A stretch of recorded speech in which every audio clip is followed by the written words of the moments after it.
कैसे हैं आप? आशा करता हूँ कि सब बढ़िया होंगे, अच्छे होंगे, घर में आप सुरक्षित होंगे। तो आज हम पहुँच गए हैं हमारे डे 4 पे, जो 30 डेज का डेली यूज इंग्लिश वर्ड का सीरीज हमने शुरू किया है। आज डे 4 पे पहुँचे हैं।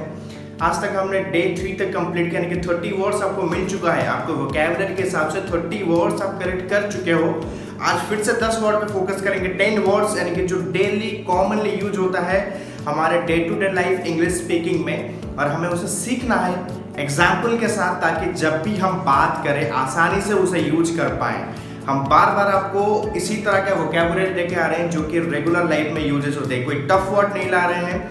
बहुत जगह मैंने ऐसा सिचुएशन देखा है कि लोग बात करते हैं लेकिन एग्जैक्टली मेन टाइम पे उन्हें ये वर्ड याद नहीं आता है, रिकॉल नहीं कर पाते हैं। तो इस तरह के वर्ड से अगर हमें एक्वेंटेड हो गए, हमारे पास लिस्ट बढ़ गया, वोकैबुलरी का एक स्टोर हाउस हो गया, तो आराम से आप लैंग्वेज में बात कर सकते हो। क्योंकि किसी भी लैंग्वेज में बात करने के लिए आपको सबसे पहला चीज जो चाहिए दैट इज वोकैबुलरी या फिर वर्ड पावर। तो चलिए देर ना करते हुए सीधे चलते हैं हमारे सेशन पे, एंड पॉइंट पे मिलते हैं कुछ बात करने के लिए। तो आज का फर्स्ट वर्ड है इंटरफियर। इंटरफियर का मतलब है दखल देना, किसी काम पे दखल देना, किसी मैटर पे दखल देना को हम बोलते हैं इंटरफियर करना। Example, I don't want to interfere with your personal life. I don't want to interfere with your personal life. इसका मतलब क्या है? मैं आपकी निजी जीवन में हस्तक्षेप नहीं करना चाहता हूँ। मैं आपके निजी जीवन में हस्तक्षेप नहीं करना चाहता, मतलब आपका जो पर्सनल लाइफ है उस पर मैं इंटरफियर नहीं करना चाहता हूँ।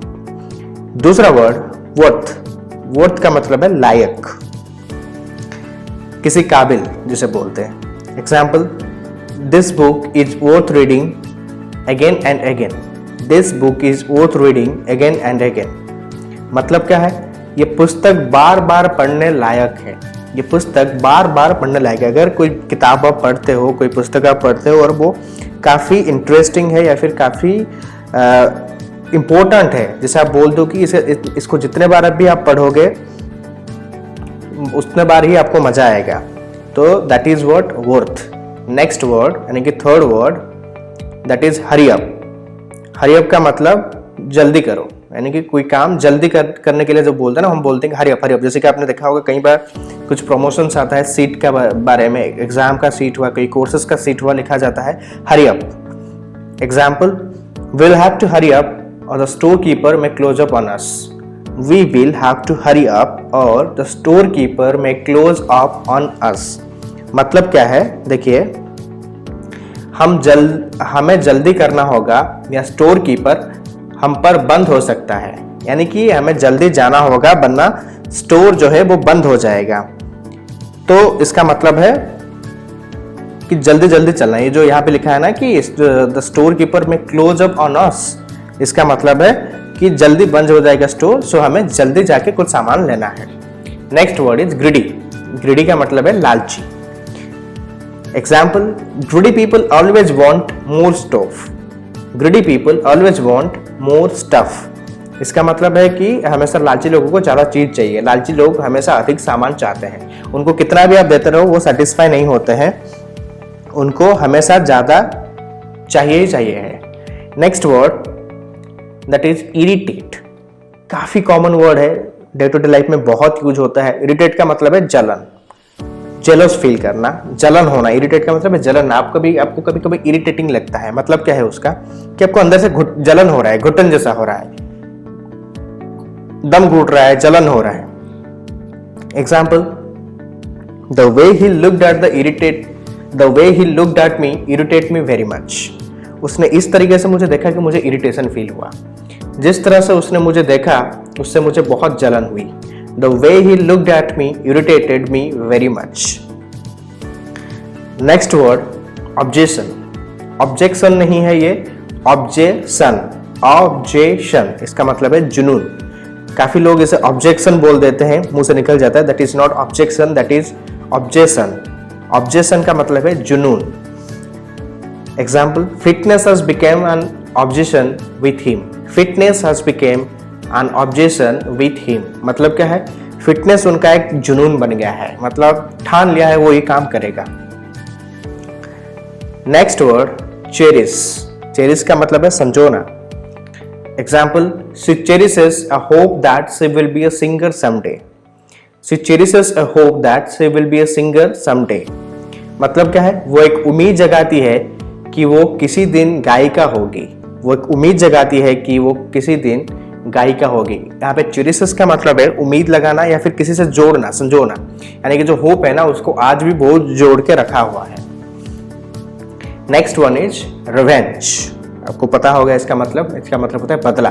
एग्जाम्पल, आई वॉन्ट रिवेंज, यानी कि मुझे बदला चाहिए। Next word that is kudos. काफी टाइम आपने देखा होगा फेसबुक पे कमेंट देते हुए कुडोस गाइज, मैसेजेस आते हुए अगर आप कुछ काम अच्छे करते हो तो वहां पे आता है कि कुडोस गाइज। इसका मतलब है यस, यानी कि रिवॉर्ड देना। Example, they deserve kudos for the way in which they organize the program at such short notice. They deserve kudos for the way in which they organize the program at such short notice. इसका मतलब क्या है?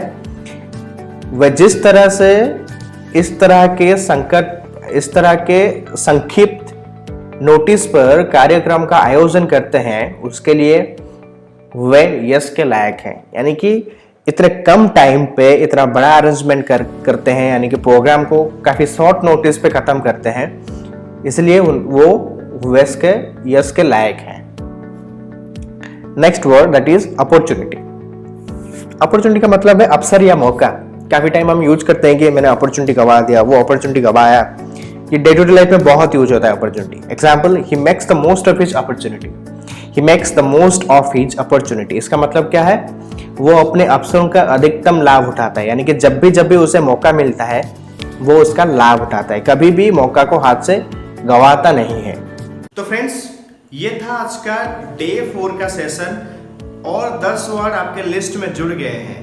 I hope कि आपको series अच्छा लग रहा है, वीडियो अच्छा लग रहा है। अगर आपको जरूर अच्छा लगा है तो शेयर कीजिए, लाइक कीजिए, कमेंट कीजिए, क्योंकि हमें कमेंट नहीं मिल रहा है। हम बार बार आपको बता रहे हैं कि आप अपने ऐप से इस वर्ड को लेके एग्जाम्पल करिए और नीचे कमेंट बॉक्स में भरिए, ताकि जितना आप कमेंट बॉक्स में भरेंगे हमें भी पता चला है कि आपका लर्निंग मिल रहा है। और हाँ, अगर आपको और किसी टाइप का वीडियो चाहिए, किस लेसन पे आपको चाहिए, तो नीचे कमेंट बॉक्स पे दीजिए। हम उसी के ऊपर भी वीडियो लाने के लिए जरूर प्रयास करेंगे और देखेंगे कि मेजॉरिटी कितना आ रहा है, किस टॉपिक पे आ रहा है, और उसी टॉपिक पे जरूर हम वीडियो बनाएंगे। दूसरा, अगर आपको ग्रामेटिकल पार्ट्स पे जाना है तो हम अपलोड करते जा रहे हैं हमारे चैनल पे, आप जाके वहाँ पे ग्रामेटिकल पार्ट्स भी चेक कर सकते हो। ये 30 डे सीरीज चल रहा है, उसके साथ साथ हम ग्रामेटिकल वीडियोज और अलग से वीडियोज भी अपलोड करते रह रहे हैं। बेल आइकन को प्रेस कीजिए ताकि नया वीडियो जैसे ही अपलोड होगा तो आपको नोटिफिकेशन मिलता रहेगा। फिर मिलते हैं अगले सेशन पे, तब तक bye bye and take care.